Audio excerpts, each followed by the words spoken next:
من يهده الله فلا مضل له ومن يضلله فلا هادي له وأشهد أن لا إله إلا الله وحده لا شريك له وأشهد أن محمدا عبده ورسوله أما بعد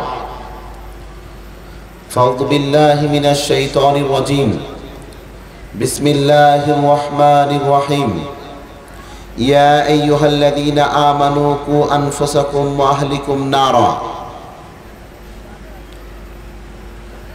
وقال النبي صلى الله عليه وسلم مروا أولادكم بالصلاة وهم أبناء 7 سنين واضربوهم عليها وهم أبناء 10 سنين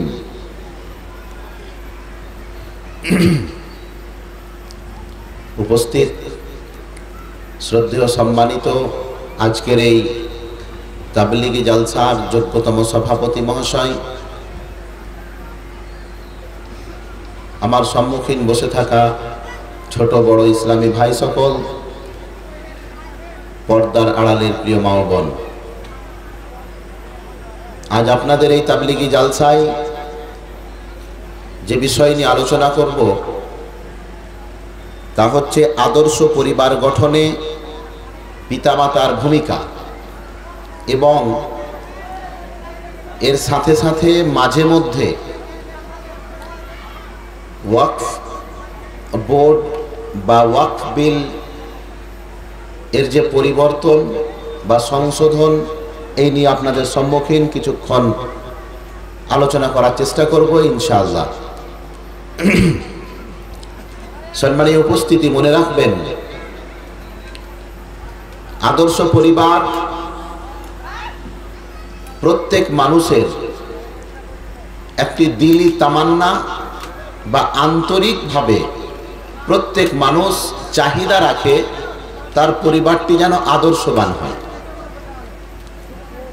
বাপ যতই খারাপ হোক, সে চায় আমার ছেলেটা যেন ভালো হয়, চাই না? বাপ পড়তে জানে না, লিখতে জানে না, কথা বলতে জানে না, তারপরও দেখবেন অনেক বাপ এইরকম আছে যে ছেলেকে ভালো একাডেমিতে পড়ায়। মানে এই যে আদর্শবান, এটা প্রত্যেক মানুষের কাছে একটা সম্মানের পাত্র। প্রত্যেক মানুষ চায় যে আমার সন্তান সন্ততি, আমার পরিবার এমন একটি পরিবার হোক যেই পরিবারের উদাহরণ নবী মুহাম্মদ রাসূলুল্লাহ সাল্লাল্লাহু আলাইহি ওয়াসাল্লাম মক্কার মাটিতে ছেড়ে গেছে। আপনার একটি আদর্শ ছেলে শুধু আপনার উপকৃত বা আপনাকে উপকার করে না, আপনার একটা ভালো ছেলে যেমন আপনাকে কল্যাণ ডেকে আনে, সেরকম সমাজেরও কল্যাণ ডেকে আনে আদর্শবান ছেলে। আপনার যেটা আজকে কলিজার টুকরা, আজকে যেটা আপনার কলিজার ধন, মনে রাখবেন এই সন্তান সন্ততি যদি পরিচর্যা এবং প্রতিপালনে কোনো ত্রুটি হয়ে থাকে, তাহলে আপনাকে ভবিষ্যতে তথা বৃদ্ধ অবস্থায় এবং মরার পরে আফসোস করতে হবে। প্রিয় ভাই, এর সাথে সাথে আপনাকে কিছু আলোচনা শোনাবো ওয়াকফ বিল এবং যে ওয়াকফ সংশোধনীয় বিলের পর্যালোচনা। আমরা সকলে অবগত আছি যে ওয়াকফ বিলের যেটা সংশোধন সেটা হয়ে গেছে, হয়েছে না হয়নি? কথা বলতে হবে তো। লোকসভা, রাজ্যসভা এবং আমাদের সম্মানীয় রাষ্ট্রপতি দ্রৌপদী মুর্মু, তিনাদের সিগনেচার এবং ভোটাভুটিতে মুসলমানদের যেটা সম্পত্তি ওয়াকফ, এটা পরিবর্তনে মোহর লেগে গেছে। মানে পরিবর্তন হওয়ার যে বিল, ওটা পাস হয়ে গেছে। ভালো করে শুনেন, ওয়াকফ প্রপার্টিজ এটা ভারতে কতটা আছে জানেন? কত বিঘা আছে? ভারতবর্ষে ওয়াকফ প্রপার্টিজ আছে 9 লক্ষ প্লাস একর। আনুমানিক যদি আপনাকে বলি কিছু কম বেশি 30 লক্ষ বিঘা সম্পত্তি আছে ভারতবর্ষে ওয়াকফ প্রপার্টিজ। কয় লক্ষ বললাম ভাই? আপনারা শুনেন না নাকি কথা ভালো করে? না গলার সাউন্ড একটু অন্যরকম, তার জন্য বুঝতে অসুবিধা হচ্ছে? আমি এমনিতেই খুব কষ্ট করে স্পষ্ট করার চেষ্টা করছি নিজের কথাকে। ওয়াকফের সম্পত্তি আপনাদের। ওয়াকফ কাদের বলেন? আপনাদের। এটা কোনো রামসাম যদুমধুর নয়, এটা আপনার সম্পত্তি, এটা আমার সম্পত্তি, এটা প্রত্যেক মুসলমানের সম্পত্তি। আর এই ভারতবর্ষে আমাদের সম্পত্তি আমাদের বাপদাদারা ছেড়ে গেছে। কত বিঘা বললাম? 30 লক্ষ বিঘা। 30 লক্ষ বিঘা কত বড় জানেন? দিল্লি নাম শুনেছেন? দিল্লি আমাদের রাজধানী, দিল্লি নাম শুনেননি? এই দিল্লির মতো রাজ্যগুলি দুটি, যত বড় আমাদের ওয়াকফের প্রপার্টিজ, আমাদের সম্পত্তি তত বড়। সিঙ্গাপুর বলে একটা দেশ আছে পৃথিবীতে, এই 3টি সিঙ্গাপুর মিলে ততটা সম্পত্তি শুধু ভারতবর্ষে আমাদের আছে। 2টি বাহরাইন যত বড় হবে, আমাদের ভারতবর্ষে আমাদের ওয়াকফের প্রপার্টিজ আছে ততটা। আপনি ভাবতে পারেন কতটি সম্পত্তি আছে? প্রশ্ন জাগতে পারে না এতগুলো প্রপার্টি মুসলমানেরা পেল কি করে? জাগছে না জাগে না অন্তরে? 30 লক্ষ বিঘা সম্পত্তি আপনাদের মুসলমানদের ভারতবর্ষে এলো কিভাবে? শোনেন কিভাবে আমাদের সম্পত্তি এলো। ওয়াকফ প্রপার্টি শুধু এক ধরনের নয়। 1947-এর 15ই আগস্ট ভারতবর্ষ স্বাধীন হলো। এই ভারতবর্ষ স্বাধীনের পরে হাজার হাজার মুসলমানেরা ভারতবর্ষ ছেড়ে পাকিস্তান চলে গেল। একটা পরিবার নয়, গ্রামের পর গ্রাম, অঞ্চলের পর অঞ্চল মুসলমানেরা ভারত ছেড়ে চলে গেছিল। কোথায়? পাকিস্তান। আমরা কিন্তু যাইনি, কিন্তু অনেক ভাই, অনেক বাবাজি, অনেক পরিবার, অনেক গ্রাম, অনেক অঞ্চল ভারত স্বাধীনের পরে তারা বাড়ি ঘর ছেড়ে চলে গেছিল পাকিস্তান। তো পুরো অঞ্চল যদি খালি হয়ে যায় তো জায়গাটা আছে কি নেই? কথা বলেন। এই সম্পত্তিগুলো তারা ওয়াকফ বোর্ডে লিখে গেছিল। কথা কি আমার বুঝতে পারছেন? তো এই সম্পত্তি যখন তারা ওয়াকফ বোর্ডে লিখে গেল, তখন তারা শর্ত লাগিয়েছিল যে জমি জায়গা তো ছেড়ে গেলাম পাকিস্তান, কিন্তু মনে রাখবে এই জমি জায়গা মুসলমানদের উন্নতির জন্য যেন ব্যবহার হয়। ছাড়নেওয়ালারা কোনো রামসাম যদুমধু নয়, ছাড়নেওয়ালারা কোনো মোহাম্মদ, কোনো শেখ, কোনো আহমদ ছিল। তারা শর্ত দিয়েছিল মুসলমানদের উন্নতির জন্যে আমার ভিটে মাটি জমি জায়গা ডিকি ডব্বর ব্যবহার হবে। এটা একটা খাত ওয়াকফের। 30 লক্ষ বিঘা সম্পত্তি না আমাদের? কি করে হলো? উদাহরণ দিচ্ছি, এগুলো আপনাকে এইভাবে হয়েছে। একটা বললাম আপনাকে। 2, আমরা জানি ভারতবর্ষে মুসলিমেরা রাজত্ব করেছে প্রায় 1000 বছর। শুনেননি? আকবর, হুমায়ুন, সব এগুলো কি? শাহজাহান, এগুলো রাজার নাম, এরা সব মুসলিম। এরা ভারতবর্ষে রাজত্ব করেছে প্রায় 1000 বছর। উদাহরণস্বরূপ নবাব সিরাজউদ্দৌলা নাম শুনেননি? তার হিস্টোরিক্যাল বিল্ডিং হাজারদুয়ারি দেখেননি? ভারতবর্ষে যেই সমস্ত রাজা মহারাজারা ছিলেন আজকে কি তারা আছে? তাজমহল তৈরি করেছিলেন কে বলেন তো? বাদশাহ শাহজাহান। মুসলমান না অমুসলিম? কথা বলেন। এত যদি আস্তে করে বলবেন তাহলে নারে তাকবীর আল্লাহু আকবার কি করে বলবেন গো? দিল্লিতে বসে এক ব্যক্তি মুসলমানদের পাওয়ার দেখতে চেয়েছে।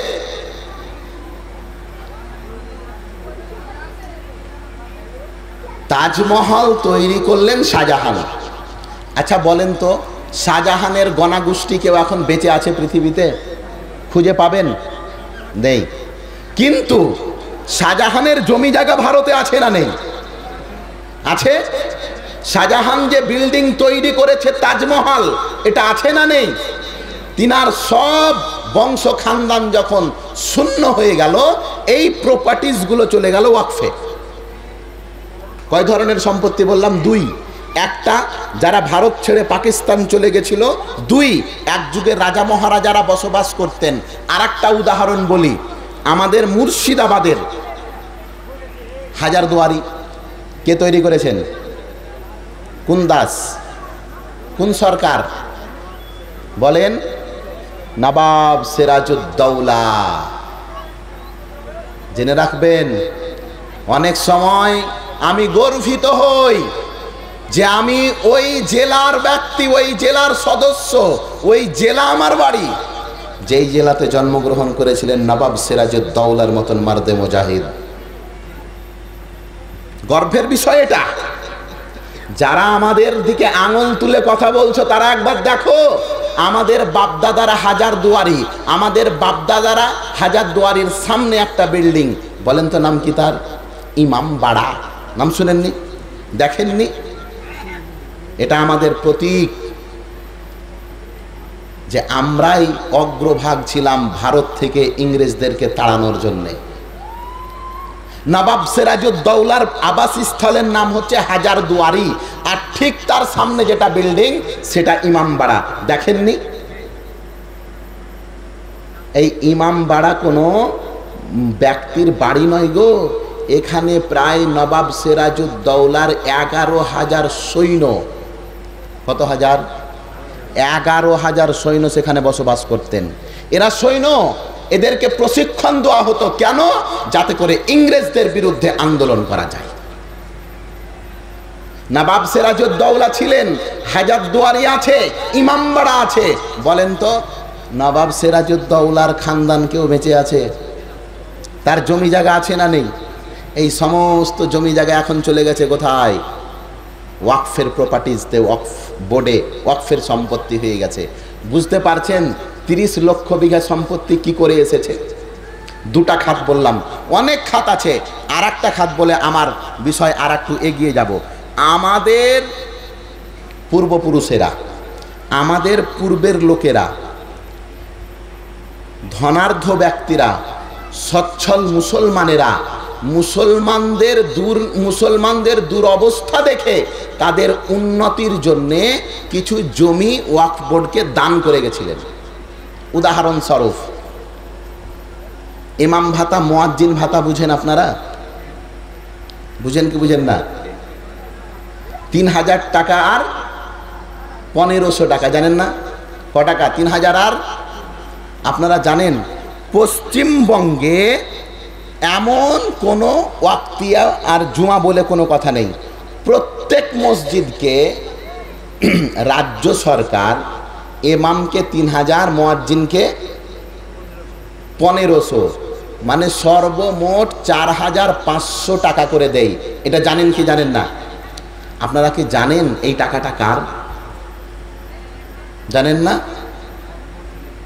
ওয়াকফ বোর্ড থেকে তো এই পুরো প্রপার্টি, এই পুরো অর্থটা হচ্ছে হাজী মুহসিন সাহেবের।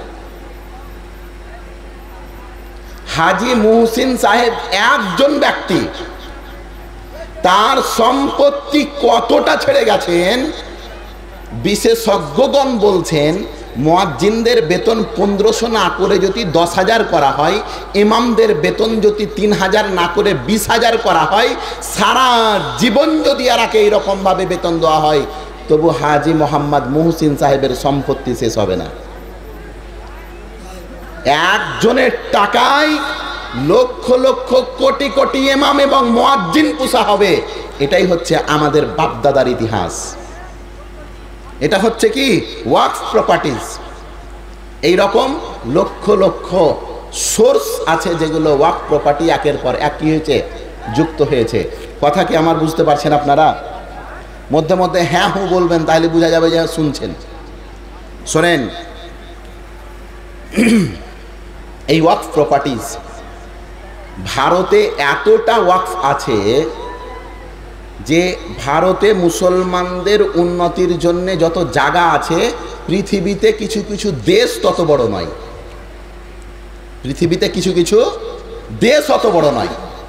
কিছুদিন আগে দেখলাম পাকিস্তানের ভৌগোলিক ম্যাপ হচ্ছে 9.9 লক্ষ একর, 9.9 লক্ষ একর, এত বড় হচ্ছে পাকিস্তানটা।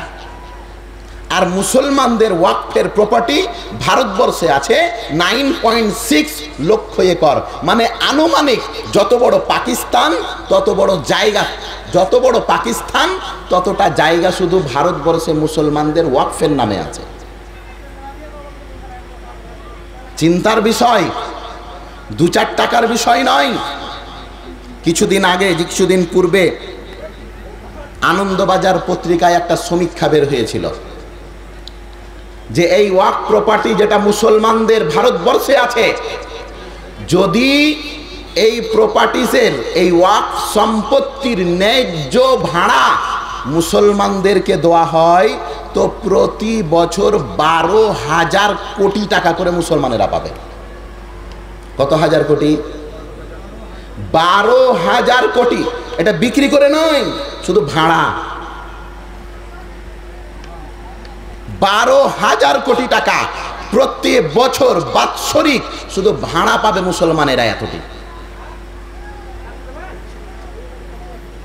আজকে কেন্দ্রবাবুকে মুসলমানেরাকে ঘৃণা লাগে, ঘৃণা লাগে না মুসলমানেরাকে? তারা ঘৃণা করছে মুসলমানকে। আর মুসলমানের হিস্টোরিক্যাল বিল্ডিং, মুসলমানদের বাপদাদার সম্পত্তির চাঁদা, মুসলমানদের বাপদাদার সম্পত্তির ভাড়া খুব মিষ্টি লাগছে একে। মুসলমান তোমাকে ঘৃণা লাগে, বাদশাহ আকবর তোমাকে ঘৃণা লাগে, শাহজাহান ঘৃণা লাগে, আর শাহজাহানের তৈরি করা তাজমহলের টাকা খেতে তোমাকে খুব স্বাদ, স্বাদ নয়? নবাব সিরাজউদ্দৌলা পছন্দ নয়, কিন্তু নবাব সিরাজউদ্দৌলার বাড়ি যারা দেখতে যায় তাদের কাছে 50 টাকা, 60 টাকা, 120 টাকা এবং 250 টাকাও টিকিট আছে ফরেনদের জন্যে। বিদেশি যদি কেউ দেখতে আসে 250 টাকা টিকিট। এই টাকাটা কোন খাতে যায়? সব কেন্দ্রের খাতে। আমি বলি শোনেন, এই ওয়াকফ প্রপার্টিজ হচ্ছে মুসলমানদের প্রপার্টি, আর এর মালিকানা একমাত্র মুসলমানদের। কাদের? বাড়ি কিনবেন আপনি আর লিখে দিবেন পাড়ার লোকের নামে? এরকম আছেন কেউ গো? হ্যাঁ, বাড়ি কিনবেন আপনি আর লিখে দিবেন গ্রামের লোকের নামে? না, তো এটা হতে পারে না। এই ওয়াকফ প্রপার্টিজ যেটা মুসলমানদের বৃহত্তম একটা সম্পদ, এই সম্পদের দিকে নজর দিয়েছে কেন্দ্রীয় সরকার। ভালো করে শোনেন এদিকে। এদের বক্তব্য হলো কি, 8ই আগস্ট 2024, বিগত বছরের আগস্ট মাসের 8 তারিখে সংখ্যালঘু মন্ত্রী, সংখ্যালঘু উন্নয়ন মন্ত্রী, সংখ্যালঘুর উন্নয়ন মন্ত্রী কিরণ রিজিজু, সংখ্যালঘু বলতে এখানে মুসলমানকে বোঝানো হয়েছে। কথা কি আমার স্পষ্ট? মুসলমানদের উন্নতির নেতা হচ্ছে একজন অমুসলিম। তিনি একটি বিল পেশ করেন 8ই আগস্ট 2024, ওয়াকফ সংশোধনীয় বিল। ওই বাবুর বক্তব্য হচ্ছে যে ওয়াকফের যেগুলো টার্ম অ্যান্ড কন্ডিশন আছে, শর্ত প্রযোজ্য আছে, এগুলো কিছু পরিবর্তন করে মুসলমানদের উন্নতি করতে চায়। কি করতে চায়?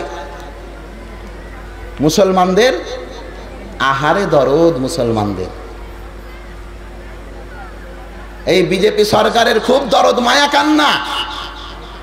যারা ইউপির মাটিতে আমার ভাইয়েরাকে রাস্তায় নামাজ পড়তে যাওয়ার জন্যে তাদের পাসপোর্ট, তাদের ভোটার কার্ড, তাদের আধার কার্ডকে ডিক্লাই ঘোষণা করলো, বাতিল ঘোষণা করলো, এরা নাকি বলে আমাদের পক্ষে। আমাদের জমি নিয়ে আমাদের উন্নতি করবে। এই নানার বাড়ির গল্প মাকে শোনাচ্ছে, নানির বাড়ির গল্প কাকে শোনাচ্ছে? এই বন্ধু, নানির বাড়ির গল্প আপনি আপনার মাকে শুনিয়ে লাভ হবে?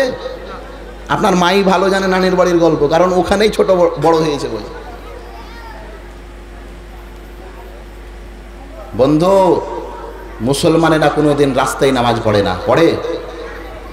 কথা বলে না তো এরা। মুসলমানেরা কোনোদিন রাস্তায় নামাজ পড়ে না।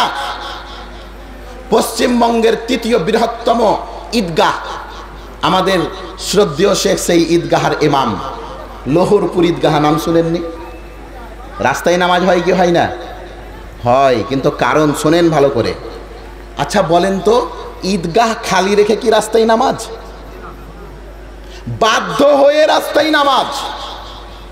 যারা আমাদের রাস্তায় নামাজ পড়ার বিরোধিতা করতে গিয়ে আমাদের পাসপোর্ট, আমাদের ভোটার কার্ড, আমাদের আধার কার্ডকে ক্যান্সেল করার ঘোষণা করছে, শোনো, কোন মুসলিম কোনোদিন রাস্তায় নামাজ পড়ে না। তারা বাধ্য হয়ে যায়, জুমার দিন যখন মসজিদে জায়গা ধরে না, ঈদের দিন যখন ঈদগাহে জায়গা ধরে না, তখন বাধ্য হয়ে রাস্তাতে যাই নামাজটা বিছাতে হয়। কেউ শখ করে রাস্তায় নামাজ পড়ে ভাই? বাবুদের বক্তব্য মায়া কান্না যে রাস্তায় নামাজ পড়তে গেলে মানুষের ডিস্টার্ব হয়। কি হয় ভাই? আমি বলি শোনেন, ঈদের দিনে কোনো ডিস্টার্ব ঠিস্টাস কিছু হয় না। ঈদের দিন সরকারি ছুটির দিন। কথা বলেন, ঈদের দিন কিসের দিন? সরকারি ছুটির দিন নয়।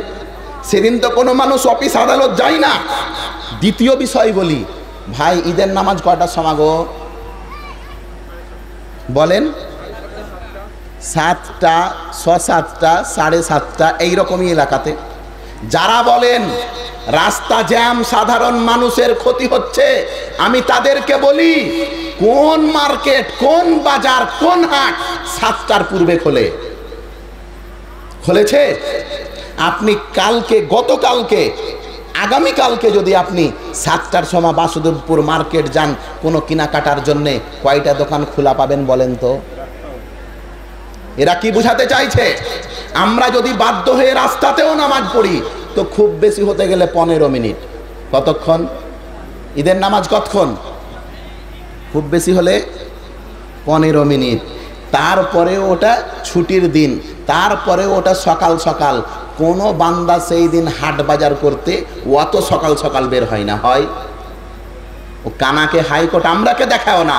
যারা আমাদের নামাজ, আমাদের মসজিদ পছন্দ নয়, যাদের মুসলমান পছন্দ নয়, এরা নাকি বলে ওয়াকফ সম্পত্তি নেবে আর মুসলমানদের উন্নতি করবে। বাবু, ওই উন্নতি আমরা চাই না। চাই না ওই উন্নতি, চাই না ওই মায়া কান্না আমাদেরকে নিয়ে। যেই জাতি, যেই জামাত, যেই পার্টি আমার বোন বিলকিস বানুকে গুজরাটের মাটিতে 8 জন মিলে ধর্ষণ করলো, ধর্ষকদের শাস্তি হওয়ার পরে যখন জেল থেকে ছুটে এলো, তাদেরকে গাঁদা ফুলের মালা পরানো হলো, তাদের মুখে মিষ্টি তুলে দেওয়া হলো, তাদের পিঠ থাবিয়ে সাবাসি দেওয়া হলো। কারণ তুই যার রেপ করেছিস তার নাম বিলকিস বানু, তুই বাপের বেটা, তুই একজন উমুক ধর্মের হয়ে বিলকিস বানুর রেপ করতে পেরেছিস, তুই হচ্ছে মারদে মুজাহিদ। তারা আমাদের ইনসাফ করে দেবে? কি হলো সেই ছোট্ট বোন, 6 বছরের মেয়ে, যার নাম আসিফা, নাম শুনেননি? 6 বছরের মেয়ে, নাম আসিফা। 6 বছরের মেয়েকে 6 জন মিলে 6 দিন ধরে ধর্ষণ করলো। শেষ মুহূর্তে পাথর দিয়ে তার মাথাকে থেতলে দেওয়া হলো। তাদের কোনো এখন বিচার হলো না। আর তারা বলছে মুসলমানদের উন্নতির জন্য আমরা ওয়াকফ বিলের পরিবর্তন চাই। ছোট্ট বোন, ছোট্ট বেটি, 6 বছরের, নাম আসিফা, 6 জন মিলে রেপ করলো 6 দিন ধরে। ভাবতে পারেন? 6 জন মিলে রেপ করলো, তার মধ্যে 2 জন কনস্টেবল, পুলিশ 2 জন কে? পুলিশ। একজন পুরোহিত যে মন্দিরে ঘন্টা বাজায়, 6 জনের মধ্যে 3 জনের ইতিহাস হচ্ছে এটা। ছোট্ট বেটি 6 বছরের 6 জন মিলে 6 দিন ধরে ধর্ষণ করার পরে তার মাথায় পাথর দিয়ে থেতলে তাকে মেরে দেওয়া হলো। এর বিচার আজ অবধি হলো না, আর আজকে বলছে আমরা মুসলমানদের স্বার্থে কাজ করি। প্রিয় ভাই, আমি আপনাকে বলতে চাইছি, এই ওয়াকফ প্রপার্টি আমাদের, এতে আমরা কোনো পরিবর্তন চাই না। আমরা যেমন আছি আলহামদুলিল্লাহ, আছি কি নাই? আলহামদুলিল্লাহ আছি। কিন্তু হ্যাঁ, যদি অন্য কোনো ব্যক্তি বলতেন যে ওয়াকফ প্রপার্টিজ বা ওয়াকফ বোর্ডে কিছু পরিবর্তনের প্রয়োজন, তো একাধটু বিশ্বাস আমরা করতে পারি অন্যজনকে, কিন্তু এরাকে আমরা করি না। করি যারা বলে আমরা ক্ষমতায় এলে মুসলিম মুক্ত ভারত গড়ব, বলছে না? তারা ক্ষমতায় এলে আমাদের মাদ্রাসাকে বন্ধ করবে, আসামের মুখ্যমন্ত্রী বলছে, বলেনি? আমাদের মাদ্রাসা নাকি বলে আতঙ্কবাদীর আড্ডা, আমাদের মসজিদ নাকি বলে আতঙ্কবাদীর কারখানা। আল্লাহর কসম করে বলছি, অন রেকর্ড, যতজন মানুষ আছেন সাক্ষী দেবেন। বলেন তো, আমাদের মসজিদগুলিতে যদি একটা সাপ ঢুকে যায়, মারার কোনো লাঠি থাকে? কথা বলে না। মাঝে মধ্যে মসজিদে যদি কোনো দিন ওই বিছা টিছা ঢুকে যায়, তো বাইরে থেকে মানুষ স্যান্ডেল এলে মানে ওকে, মানে না? যেই মসজিদে একটা আরশোলা মারার লাঠি থাকে না, সেই মসজিদে কোনোদিন অস্ত্র প্রশিক্ষণ দেওয়া হয়? তোমাকে আমি জোর গলায় বলি, এসো মুর্শিদাবাদ, আমাদের প্রত্যেক 2-3 গ্রাম পর পর একটা মাদ্রাসা আছে, নেই? একটা মাদ্রাসায় কোনো একদিন নজির দেখাও একখান বড় ছেনি তাক নেই। আছে? এখন হাস্টেল তৈরি হলো আলু পটল ঝিঙা কাটার জন্য, তো একখান করে ভোঁতড়া ছেনি থাকে। তবু 6 মাস পর পর মনে হয় একবার ওকে সান দেওয়া হয়। আর তুমি বলছো মাদ্রাসা আতঙ্কবাদীর জায়গা। প্রিয় বন্ধু শোনো, নবী মুহাম্মদ রাসূলুল্লাহ সাল্লাল্লাহু আলাইহি সাল্লাম বলছেন, ইজ্জতি ওয়া জালালি লা ইয়ানসুরান্নাকা ওয়ালাউ বা'দা হিন। আল্লাহর নবী বলছেন, এই মুসলমানেরা শোনো, আল্লাহ তার ইজ্জতের কসম খেয়ে বলছেন, আল্লাহ তার মান সম্মানের কসম খেয়ে বলছেন, এই মুসলমান, আমি তোমাদের সহযোগিতা করবই করব। মুসলমানদের স্পষ্ট করেছেন আল্লাহর নবী, আল্লাহ তোমাদের সহযোগিতা করবেন, ওয়ালাউ বা'দা হিন, একটু বিলম্ব হতে পারে। এর জন্য আফসোস করবেন না যে মসজিদ যে সব ভেঙে দিলে মৌলভী সাহেব। মসজিদ ভাঙতে আর একজনে এসেছিল, যার নাম আব্রাহা। শুনেননি? আব্রাহা নাম শুনেননি? আলাম তারা কাইফা ফাআলা রাব্বুকা বিআসহাবিল ফিল আলাম ইয়াজআল কাইদাহুম ফি তাদলিল ওয়া আরসালা আলাইহিম তায়রান আবাবিল তারমিহিম বিহিজারাতিম মিন সিজ্জিল ফাজআলাহুম কাআসফিম মাকুল। কোরআনে একটা সূরা অবতীর্ণ করেছে, তাদের ইতিহাস আমাদেরকে জানিয়েছে। এই মুসলমান শোনো, একটা যুগ আসবে মসজিদের দিকে এরা বুলডোজার দিয়ে ভাঙবে, ওই সময়তে সূরা ফিলটা একবার পড়িয়ে দিও তার আগে। আসছে না? আল্লাহু আকবার। কি হিসাব দেবে এরা আল্লাহকে? 500 বছর ধরে আমরা বাবরি মসজিদে নামাজ পড়েছি। কত বছর? 500 বছর ধরে। কোনো প্রমাণ ছিল না যে ওখানে রামভূমি বা রাম জন্মভূমি, কোনো প্রমাণ নেই। সুপ্রিম কোর্ট, মাননীয় supreme court, honourable supreme court ফাইসালা শোনাচ্ছেন, এটা অমুসলিমদের আস্থার ব্যাপার, এখানে মন্দির হতে দাও, প্রমাণের কিছু প্রয়োজন নেই। তারা কি বলল? মসজিদ বানানোর জন্য তোমাদেরকে অমুক জায়গায় অমুক একর সম্পত্তি দেওয়া হচ্ছে, সেখানে তোমরা মসজিদ বানিয়ে নিও। আমরা বলি, শোনেন, মুসলমানেরা এখনো এত ফকির হয়ে যায়নি যে কাফেরদের কাছে চাঁদা নিয়ে মসজিদ তৈরি করবে। পকেটে টাকা আমাদের আছে না নেই? বলেন, আমাদের ফতোয়াই আছে যে কাফেরদের টাকাতে মসজিদ নির্মাণ করা যাবে না। আজ সেই মসজিদের উপরে, যেই মসজিদে আল্লাহু আকবারের ধ্বনি হতো 5 টাইম, সেখানে আজকে জয় শ্রীরামের ধ্বনি হচ্ছে মুসলমান। একবার অন্তর কাঁপে না। প্রিয় ভাই, এরা মুসলমানদের ব্যাপারে মায়া কান্না দেখালো যে মুসলমানদের চাকরি বাকরি হচ্ছে না, উন্নতি হচ্ছে না, এর জন্যে ওয়াকফ প্রপার্টিজের ন্যায্য মূল্য দিয়ে এরা কি করবে? মুসলমানদের সম্মান দেবে। সম্মান দেখেন কেমন। 8ই আগস্ট 2024-এ কিরণ রিজিজু সর্বের প্রথম এই বিলটি পেশ করে সংসদে, এবং তিনি একটি জেপিসি বলে একটি টিম গঠন করেন। এই টিমের দায়িত্ব হলো ভারতবর্ষের বিভিন্ন মুসলিম সংগঠন, মুসলিম নেতা, মুসলিম জনবসতিতে গিয়ে তিনারা পরিসংখ্যা করবেন। তিনারা দেখবেন যে মুসলমানেরা কি চাই, পরিবর্তন চাই না পরিবর্তন চাই না। এটা ছিল জেপিসি, একটি বোর্ড গঠন করেছিল বিগত বছরের আগস্ট মাসে। ওই যে আপনারা ইমেল করেননি এক সময়, এটা আপনাদের মনে নেই? হাজার হাজার মানুষ যে ওয়াকফ বোর্ড পরিবর্তন বা সংশোধনের বিরুদ্ধে ইমেল করেননি, এ সারনোতে করেননি? পুরো ভারতবর্ষে 5 কোটির ঊর্ধ্বে ভোট পড়েছিল।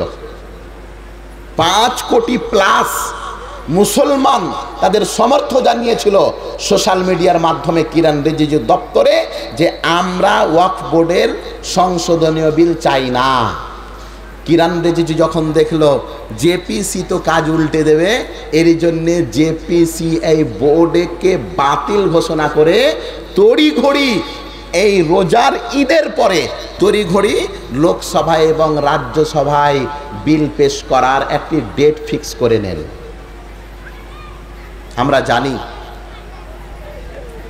ঈদের পরে যেই ভোট গণনা হয়েছিল, লোকসভায় বিজেপি এবং তার সমর্থকেরা ভোট পেয়েছিল 288টি। এখানে একটা কথা বলবো, ভালো করে বুঝতে হবে, কিন্তু বিজেপির এতটি সিট নেই। বিজেপির লোকসভায় সিট আছে 240টি। কতটি? এখানে কথা বলতে হবে তো, 240টি। আর সংখ্যাগরিষ্ঠের জন্য চাই 272। কথা কি আমার বুঝতে পারছেন? 272 চাই। আর ওর সিট কতটি ছিল? 240। কমছে কতটি বলেন? 32টি। 32টি সিট দিল কারা? ওই যে যাদের নামে ইফতার পার্টি খেয়ে বেড়ালেন না আপনারা। ইফতার পার্টি হয়নি? কিসের হালাল আর কিসের হারাম মুলবি সাহেব? মাংস ভাত দিয়ে ইফতারি, যেই উমুক জায়গা।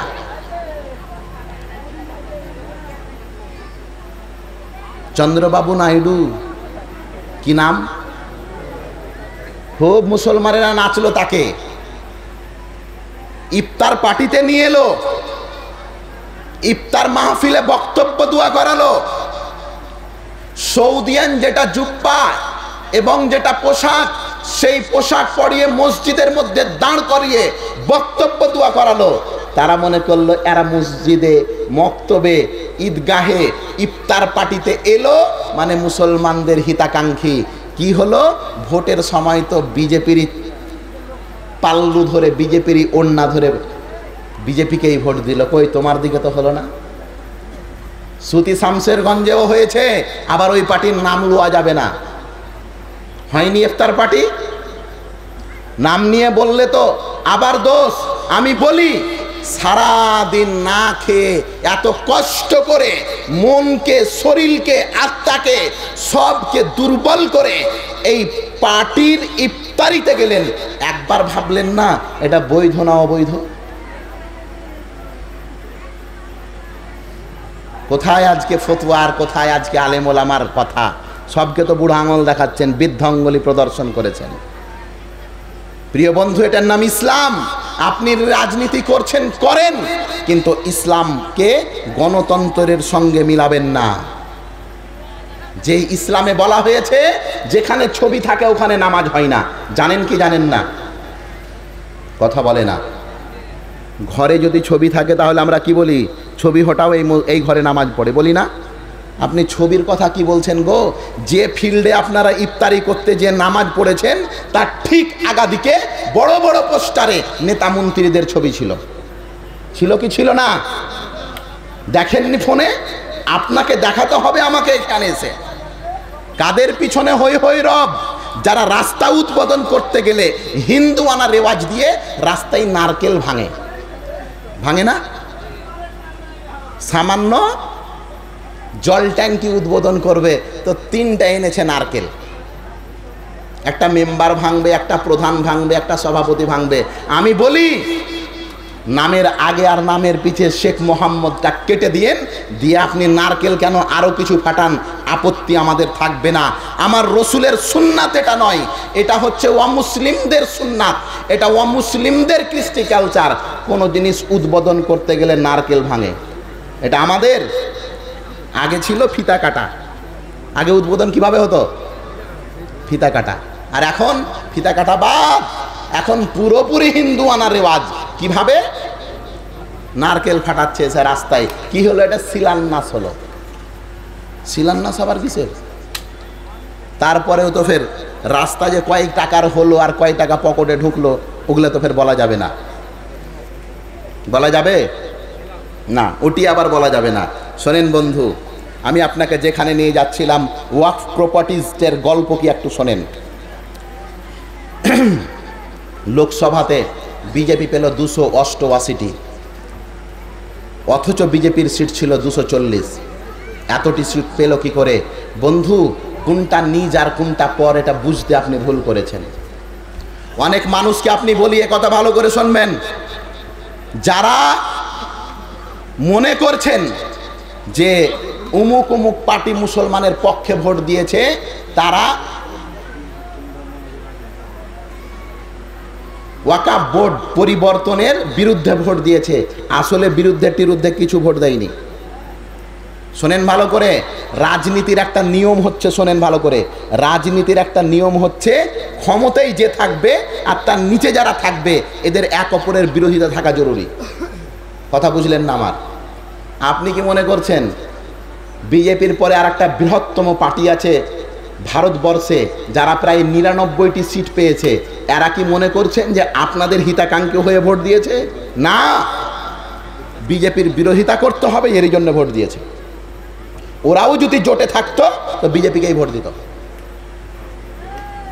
এই ওয়াকফের প্রপার্টি জানা মেনা নয়। আমাদের পশ্চিমবঙ্গের ইতিহাস একটু আসি শোনেন। পশ্চিমবঙ্গে ওয়াকফের প্রপার্টিজ আছে 1,48,200টি। 1,48,200টি প্রপার্টিজ আছে আমাদের পশ্চিমবঙ্গে। পুরো পশ্চিমবঙ্গের ইতিহাস বড়ই ভয়ঙ্কর। বন্ধু, আপনি শুধু একটি জেলা কলকাতা, এটা ভালো করে শুনতে হবে, পশ্চিমবঙ্গের একটি জেলা না কলকাতা, একটি জেলায় আমাদের কত প্রপার্টি আছে শুনেন। তারপরে পুরো পশ্চিমবঙ্গের ইতিহাস আপনি খুঁজিয়েন। শুধু একটি জেলা কলকাতাতে মুসলমানদের সম্পত্তি আছে 2,555 বিঘা। কত বিঘা? 2,555 বিঘা। বিশেষজ্ঞগণ বলছেন যে এই 2,555 বিঘা পশ্চিমবঙ্গের ইতিহাস নয়, এটা পশ্চিমবঙ্গের নয়, পশ্চিমবঙ্গের মধ্যে একটা জেলার। কটা জেলার? পশ্চিমবঙ্গের এটা নয়, শুধু পশ্চিমবঙ্গের একটা জেলার 2,555 বিঘা সম্পত্তি। বিশেষজ্ঞগণ বলছেন যদি শুধু কলকাতায় ওয়াকফ বোর্ডের যতটা সম্পত্তি আছে এর যদি ভাড়া দেওয়া হয় মাত্র পশ্চিমবঙ্গের একটা জেলায়, তাহলে 900 কোটি টাকা মুসলমানেরা প্রতি বছর পাবে। কয়শো কোটি? একটা জেলা পশ্চিমবঙ্গের 900 কোটি টাকা প্রতি বছর পাবে। আপনি দেখেন তো কলকাতার মধ্যে বিশাল বিশাল যেগুলো বিল্ডিং, রাজভবন। রাজভবন মানে কি? যেখানে রাজ্যপাল থাকে, যেখানে মাননীয় রাজ্যপাল বসবাস করেন, ওটা আমাদেরই জায়গা। কার জায়গা? আমাদেরই জায়গা। ইডেন গার্ডেন, যেখানে ক্রিকেট খেলা দেখিয়ে রাজ্য সরকার এবং কেন্দ্র সরকার যৌথভাবে কোটি কোটি টাকা ইনকাম করছেন। জেনে রাখবেন এই সম্পত্তি মুসলমানদের। শুধু তাই নয়, এই রকম লক্ষ লক্ষ কোটি কোটি সম্পত্তি এখানে আছে। খিদিরপুর ডগ আছে, ফ্রন্ট বে আছে, দুইটি ক্লাব, যেটা ফুটবলের পশ্চিমবঙ্গের কলকাতার, এই দুটিও হচ্ছে মুসলমানদের। শুধু তাই নয়, রেড রোড মুসলমানদের। আর এই সমস্ত সম্পত্তিগুলি যদি প্রতি বছরে সর্বনিম্ন ভাড়া দেওয়া হয়, তাহলে 900 কোটি টাকা আমরা পাবো। একটা ইডেন গার্ডেনের ভাড়া জানেন কত? অথচ ওই ইনকামের একটা পার্সেন্টেজ আমাদের আছে, কিন্তু আজকে আমাদেরকে কানা করিও এরা দেয় না। বন্ধু শোনেন, কলকাতায় আমাদের 2555 বিঘা সম্পত্তির সরকার ভাড়া দিয়েছে কত টাকা জানেন? শুনবেন, সরকার ভাড়া দিয়েছে বিঘা প্রতি 159 টাকা করে। বিঘা প্রতি কত? কথা বলে না তো এরা। বিষয় পাল্টাবো নাকি আর একটা বিষয় আছে? বিরক্ত হয়ে গেলে আরেকটা বিষয় রেডি করে রেখেছি। এরা 2555 বিঘা সম্পত্তির ভাড়া দিয়েছে বিঘা প্রতি 159 টাকা করে কলকাতার মাটিতে। তারপরে এরপরেও কত বড় ইতিহাস দেখেন, এই ভাড়াটা দিয়েছে 1999 অবধি। 1999 থেকে নিয়ে আজকে 2025, মানে প্রায় 26 বছর ধরে কলকাতার মাটিতে এত বড় বড় হিস্টোরিক্যাল বিল্ডিংগুলি দখল করে আছে সরকার। 4 আনা মুসলমানদের খাতে দেয়নি, 4 আনা মুসলমানের খাতে দেয়নি। আর আপনি দেখেন, তারাই আবার রাস্তায় শো করছে যে ওয়াকফ বিল পরিবর্তন হবে না, ওয়াকফ মুসলমানদের সম্পত্তি, ওয়াকফের বিল, এটা ওয়াকফ সম্পত্তি মুসলমানদের, এটা এদেরই থাকবে। মহামিছিল হচ্ছে না রাস্তায়। আপনি বলেন, কেন্দ্রবাবু যদি চুষে খায় তো আপনি আবার কেমন? মুসলমানদের লুটে পুটে খেতে কেউ পিছে সরেনি, তারাও খেয়েছে, ইয়ারাও খাচ্ছে। মায়া কান্না কেন? যে বাবু কেন্দ্রতে আছে সে বাবু রাজ্যতে নেই, বিরোধিতা করতে হবে, তাছাড়া অন্য কোনো গল্প নেই। আমি বলি, আপনি যদি আমাদের পক্ষে এত মিছিল করছেন, তো আমাদের সম্পত্তি যেগুলো আপনার কাছে আছে কমসে কম ওটি তো ফেরত দেন। আলহামদুলিল্লাহ তো ওখানে পড়ি। তারপরে তো মুর্শিদাবাদের ইতিহাস তো ভারতবর্ষে একটা অন্য রকমই তুলে ধরছে, এরা তুলে ধরেনি। গতকালকে শামসেরগঞ্জের ডাক বাংলাতে মহামিছিল হলো না ভাই? হয়েছে না হয়নি? শান্তিপূর্ণভাবে হয়নি? কয়টা বাঁশ পুড়িয়েছিল এরা? কথা বলে না। এক আধটা বাঁশ পুড়িয়েছে? কই, আমরা তো শুনতে পাইনি। কোনো পুলিশকে ইট পার্কেল ঝাড়েছে? আমরা তো শুনতে পাইনি। আমাদের সুতিতে হলো দেখলাম, তার 2 দিন আগে শান্তিপূর্ণভাবেই তো হলো। ছিটছাট একাধটা কোনো জায়গায় একাধটু বদমাশি যদি হয়েছে, মুসলমানেরা তাদের বাপত্তির সম্পত্তি ছিনিয়ে নিচ্ছে, কোনো জায়গায় আবেগী হয়ে যদি একাধটু কিছু হচ্ছে, তাহলে আমার মুর্শিদাবাদকে পুরো ভারতবর্ষের মধ্যে অন্যরকম ছবি দেখানোর জন্যে এখানে ইন্টারনেটকে বন্ধ করে দেওয়া হলো। আর পুরো পশ্চিমবঙ্গে, পুরো মুর্শিদাবাদকে ভারতের মধ্যে দেখানো হলো সবচাইতে বাজে জায়গায়। এটা হচ্ছে না? এই ভোগান্তিকে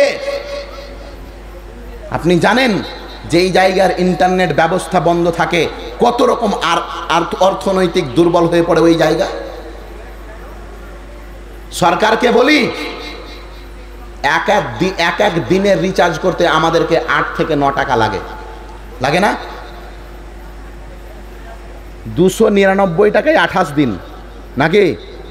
299 টাকায় কয় দিন? আনুমানিক একদিনে ধরলেন 9 টাকা বা 10 টাকা, 11 টাকা, ঠিক বললেন। 28 দিন তো 30 দিন নয়। তো এই 11 টাকা নয়, আমি 10 টাকায় নিলাম। আপনি কথার কথা 3 দিনের পর চালু হবে কি হবে না আল্লাহ মালুম। কথার কথা 3 দিনে তো ব্যক্তিগতভাবে যদি ইন্টারনেটের অর্ধেক টাকাও নিই, তাহলে তো 5 টাকা খরচ আছে ভাই। কথা বুঝতে পারলেন না? ভয়েস কল আর ইন্টারনেট দুটো মিলিয়ে তো 11 টাকা। তো ইন্টারনেট বন্ধ, মানে ইন্টারনেট তো ব্যবহার করতে পারি না, আনলিমিটেড ভয়েস কল আছে, তো কমসে কম 5 টাকার তো নেট চার্জ ছিল, ওটা আমার 3-5 15 টাকা। আমার এই 3 দিনে জনসাধারণ মুর্শিদাবাদের মুসলমানদের প্রত্যেক সিম কার্ড ইউজারের এই 3 দিনে 15 টাকা যে গেল, এই কোটি কোটি টাকার ভোগান্তি কে দেবে? আপনি বন্ধ করতে পারেন তো বাড়াতে পারেন না? এই বন্ধু, তুমি যদি টাকা কাটতে বাহাদুর তো টাকা দিতে পারো না? তোমার একটা সুজে যদি ইন্টারনেট বন্ধ হয়, তো একটা সুজে এটা কেন বন্ধ হয় না যে সমাজের মধ্যে সবচাইতে বেশি অন্যায় কারা করছে? তারপরে শোনা কথা আপনাকে বলি, আল্লাহ মালুম কতদূর সত্য। উমরপুরের যেটা ঘটনা ঘটেছে, পুলিশের গাড়িতে আগুন জ্বলিয়েছে, আমি শোনা কথা বলছি, এটা আমার কাছে কোনো প্রমাণ নেই, শোনা কথা বলছি, পুলিশের গাড়িতে যেটা আগুন লাগিয়েছে এটা নাকি বলে বিরোধীরাই লাগিয়েছে, আল্লাহ মালুম। প্রিয় বন্ধু শোনেন, আমাদেরই জমি গেল, আমাদেরই বাপের সম্পত্তি গেল, আর আমাদের উপরেই লাঠিচার্জ করবেন? এটা হতে পারে? মুসলমানদের অন্তরের মধ্যে এখন আগুন জ্বলছে। শত শত বছর ধরে মুসলমানেরা যেই মসজিদকে বাপত্তি সম্পত্তি ভেবেছে, শত শত বছর ধরে মুসলমানেরা যেই কবরস্থানকে, যেই ঈদগাহকে তেলে সেদুরে মানুষ করেছে, শত শত বছর ধরে মুসলমানেরা নিজের পকেট থেকে পারুক না পারুক সামর্থ্য অনুযায়ী মাদ্রাসা চালিয়েছে, মাদ্রাসায় কোনো আঘাত আনতে দেয়নি, মাদ্রাসার কোনো ছেলেকে না খেয়ে থাকতে দেয়নি, মাদ্রাসার কোনো বিপদ আপদে এই জনসাধারণ মুসলমানেরা আগে আগে দৌড়ে গেছে। আপনি তাদের সম্পত্তিগুলোকে হড়প করে নিচ্ছেন, দখল করে নিচ্ছেন, আর এদের ওপরেই লাঠিচার্জ করছেন। এর হিসাব কি আপনাকে কিয়ামতের দিনে দিতে হবে না? প্রিয় বন্ধু, খুব সাবধান, বর্তমান পরিস্থিতি খুব জটিল। সবাই আপনার অভিভাবকের অভিনয় করছে আপনার আগাদিকে। কি করছে? অভিভাবকের অভিনয় করছে এরা। আসলে মুসলমানদের অভিভাবক কেউ নয়। আল্লাহ পাক রব্বুল আলামিন কোরআন মাজিদের বিভিন্ন জায়গায় উল্লেখ করেছেন। আল্লাহ তাআলা কোরআন মাজিদের মধ্যে বলছেন, ওয়ালা তাহিনু ওয়ালা তাহজানু ওয়া আনতুমুল আ'লাউনা ইন কুনতুম মুমিনিন। আল্লাহ বলছেন, এই মুসলমানেরা মন মরা হয়ো না, দুঃখিত হয়ো না, বিজয় তোমাদেরই হবে, তোমরা ঈমানদার হয়ে যাও। হে মুসলিম শোনেন, কাউরি উপরে ভরসা করে ওয়াকফ বোর্ড, ওয়াকফ পরিবর্তন বিল আপনি আটকাতে পারবেন না, পারবেন না। কে আপনার পক্ষে কথা বলবে বলেন? যারাকে সংসদে পাঠিয়েছেন তারাকে তো ক্যামেরাই কোনোদিন দেখতে পাই না। পাঠিয়েছেন তো এলাকার একজনকে, পাঠাননি? কোনো ভাষণ শুনতে পেলেন? আপনি আবার বলিয়েন না আপনি পার্টির বিরুদ্ধে। না ভাই, আপনি আমাদের জনপ্রতিনিধি, আমাদের ক্ষমতা নেই সেখানে গিয়ে দুটা কথা বলার, আপনার তো আছে। আমাদের পথ বন্ধ, যাদের পথ আছে তাদেরকে তো এই ব্যাপারগুলো ভাবার বিষয়। শোনেন ভাই, এই ওয়াকফ সম্পত্তি, ওয়াকফ প্রপার্টিজ, এটা কোনো জানামেনা জিনিস নয়। আজকে যদি এই বিল পাস হয়ে গেছে, এটা যদি হয়েই থেকে যায়, একদিন যেই ব্যাটার বয়স এখন 4 বছর 5 বছর, এই ব্যাটা যখন 30 বছর 40 বছরের হবে, তখন আপনাকে আর আমাকে গালি শুধু দিতে থাকবে। কেন? ওয়াকফের ব্যাপারে আপনি কোনো প্রচেষ্টা করেননি। হে প্রিয় ভাই, আসুন, ওয়াকফ সম্পত্তি এটা আমাদের, আমরা এখানে কাউরি অংশীদার ভাগিদারি মেনে নেব না, কখনোই নয়। এইবার আমি চট করে 2-4টি ওয়াকফ বিলে এরা পরিবর্তন কি নিতে আসছে, কি পরিবর্তন করতে চাইছে, অনেকগুলি, প্রায় 14টা পরিবর্তন এরা করেছে, অলরেডি করে দিয়েছে। যেটা বললাম, সিলসহি মোহর বন্ধ হয়ে গেছে। 14টা পরিবর্তনের মধ্যে 2-1টা পরিবর্তন শোনেন। আগে যেটা ছিল সেটা হচ্ছে ওয়াকফ প্রপার্টি মুসলমানদের। কাদের বলেন তো? মুসলমানদের যদি হয় তো দায়িত্বশীল কারা হবে? এর চাইতে সহজ ভাষা কিছু আছে গো? যার প্রপার্টি, যাদের প্রপার্টি, মালিকও তারা। এটাই তো দুনিয়ার নিয়ম। এটা নিয়ম নয়। দুনিয়ায় একটা জিনিস দেখান তো, একটা জিনিস দেখান যে জিনিস একজনের আর মালিকানা আর একজনের না। আগে ছিল মুসলমান এদের দায়িত্বশীল হবে, এখন হলো কি যে মুসলমানের সহিত অমুসলিমেরাও এখানে দায়িত্বশীল হতে পারে।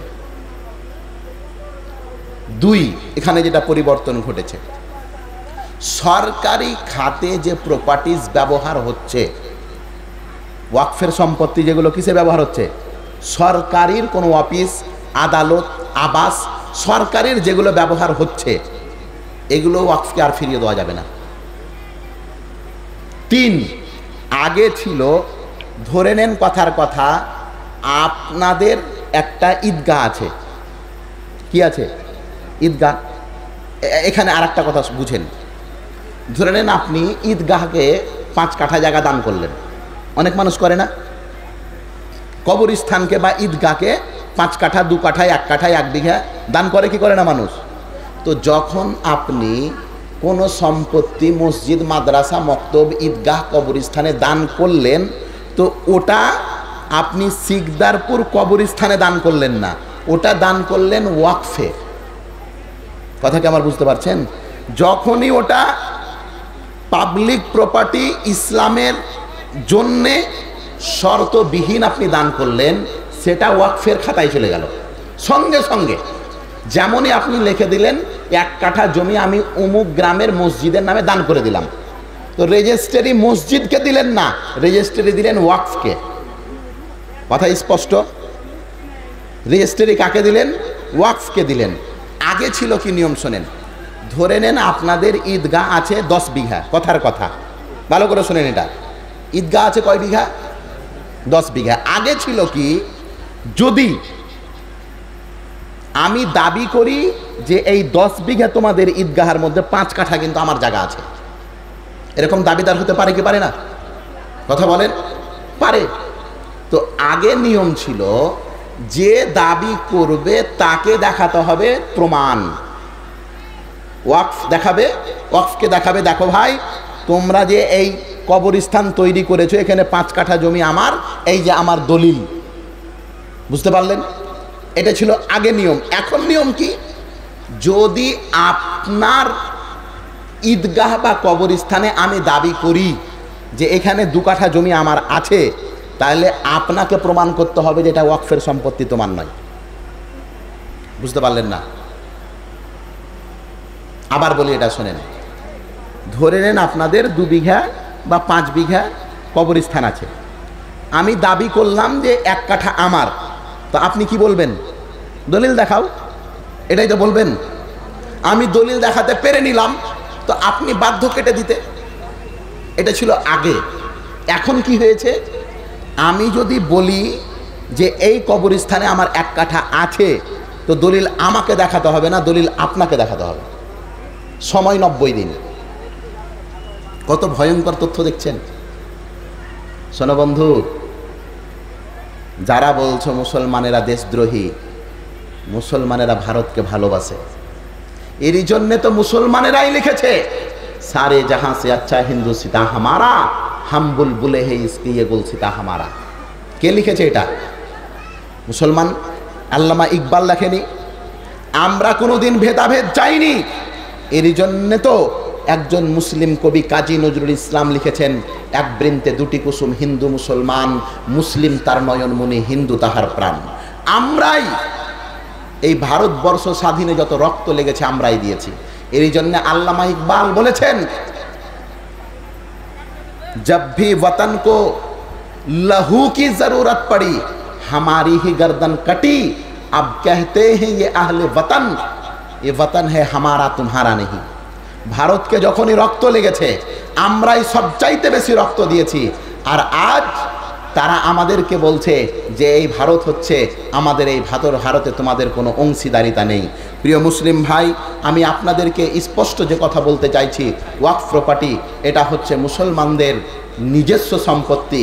এখানে কোনো অন্য ধর্মের লোক এখানে হুকুমতি করবে বা এখানে তারা কোনো রাজত্ব করবে, দায়িত্ব নেবে, এই পদ, এই কাজ কোনোদিন মুসলমানেরা মেনে নেবে না। আল্লাহ যেন আমাদের সকলকে সঠিক পথে চলার তৌফিক দান করেন। আমিন। ওয়া আখিরু দাওয়ানা আলহামদুলিল্লাহি রাব্বিল আলামিন। আসসালামু আলাইকুম ওয়া রাহমাতুল্লাহি ওয়া বারাকাতুহু।